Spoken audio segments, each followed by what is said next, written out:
અને શિષ્ય રહેતા હતા. એક વખત ઋષિ એક વૃક્ષ નીચે બેઠા હતા.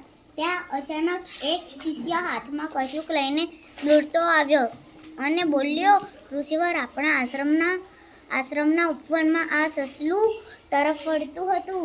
અરે ધોળા ધોળા રૂ જેવા આ મૂંગા સસલાને કોણે ઘાયલ કર્યું હશે?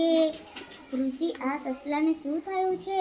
શિષ્ય, અરે કોઈને એને ઘાયલ કર્યું છે. હું એને ઔષધિ લગાડવા અહીં લાવ્યો છું. ઘાયલ સસલાને જોઈને ઋષિના રૂવાડા ઊભા થઈ ગયા. ઋષિ શિષ્ય પાસેથી સસલું લઈ